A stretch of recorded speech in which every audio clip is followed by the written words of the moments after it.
बहुत समय पहले की बात है। चैत मास का शुक्ल पक्ष चल रहा था।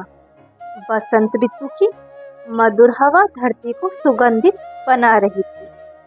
जंगलों में कोयल की मीठी आवाज गूंज रही थी और हर तरफ भक्ति का वातावरण था। उसी समय रतनपुर नाम का एक सुंदर नगर था। उस नगर में एक पराक्रमी और न्यायप्रिय राजा राज्य करता था, जिसका नाम था पुंडरीक था। राजा धर्म परायण था और भगवान विष्णु का बड़ा भक्त था। उसके राज्य में सभी लोग सुखी और समृद्धि थे। उस नगर में गंधर्व और अप्सराएं भी निवास करते थे। वे प्रतिदिन राज दरबार में नृत्य और संगीत प्रस्तुत करते थे।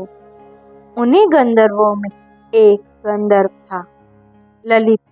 उसकी पत्नी का नाम ललिता था। दोनों पति पत्नी एक दूसरे से बहुत प्रेम करते थे। उसका प्रेम इतना गहरा था कि वे एक पल भी एक दूसरे से दूर नहीं रह पाते थे। एक दिन राजा पुंडरीक ने दरबार में विशेष उत्सव रखा गया। सभी गंधर्व और अप्सराएं नृत्य और संगीत प्रस्तुत करने आए।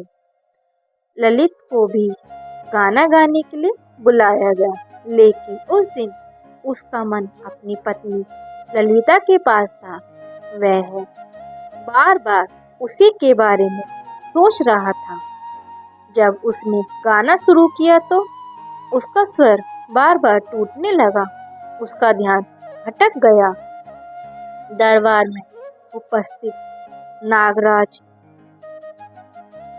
पंकोटक ने यह देखा। उसे लगा कि ललित राजा के सामने लापरवाही कर रहा है। उसने क्रोधित होकर राजा से कहा, महाराज, ये गंधर्व अपने कर्तव्य का अपमान कर रहा है। इसका मन यहाँ नहीं है। राजा पुंडरीक भी यह देखकर क्रोध हो गए।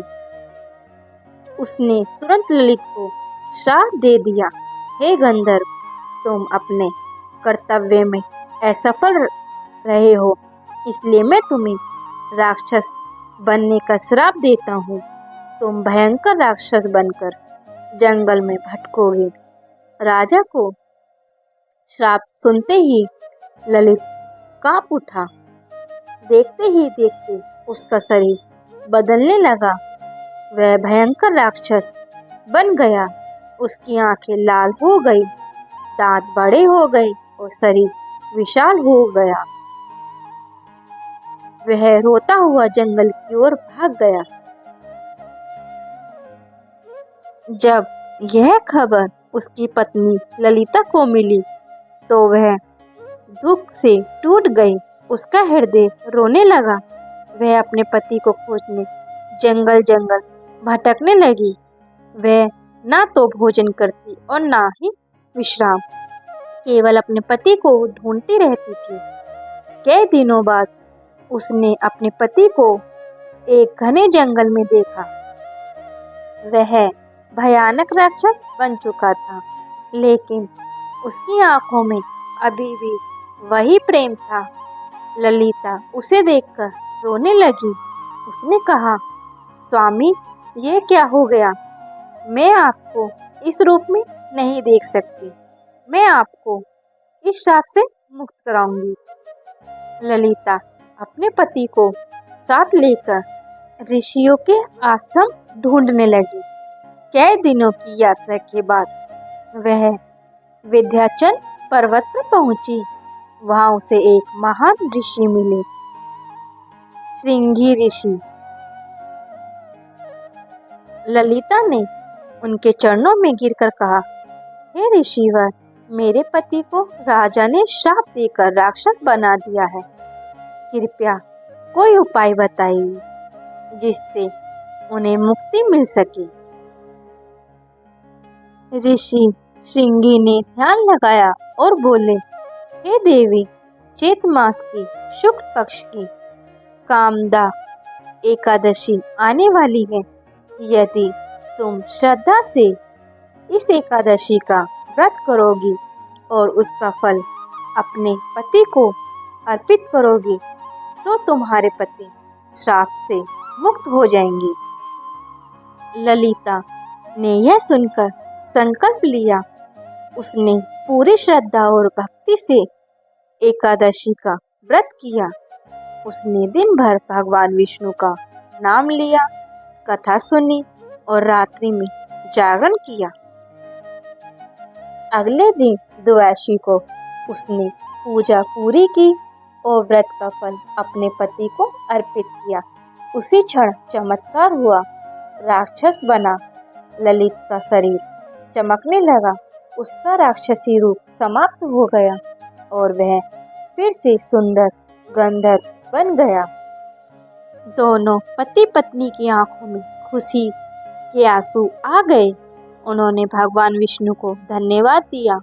वे दोनों स्वर्ग लौट गए और सुखपूर्वक रहने लगे। तब से कहा जाता है कि कामदा एकादशी का व्रत करने से सभी पाप नष्ट हो जाते हैं और मनोकामना पूरी होती है। यह व्रत पति पत्नी के प्रेम को मजबूत करता है और जीवन में सुख समृद्धि लाता है। कहानी का संदेश, जो व्यक्ति श्रद्धा से एकादशी का व्रत करता है उसके जीवन की कठिनाइयाँ दूर हो जाती है। भगवान विष्णु भक्त की सच्ची भक्ति से प्रसन्न होकर हर संकट दूर कर देते हैं और इस तरह कामदा एकादशी की यह पवित्र कथा समाप्त होती है, जो हमें सिखाती है कि प्रेम, भक्ति और विश्वास से असंभव भी संभव हो जाता है। तो आपको यह कहानी कैसी लगी? अगर अच्छी लगी हो तो लाइक करें और शेयर करें और सब्सक्राइब ज़रूर करें और कमेंट में राधे राधे लिखना ना भूलें। जय श्री कृष्ण।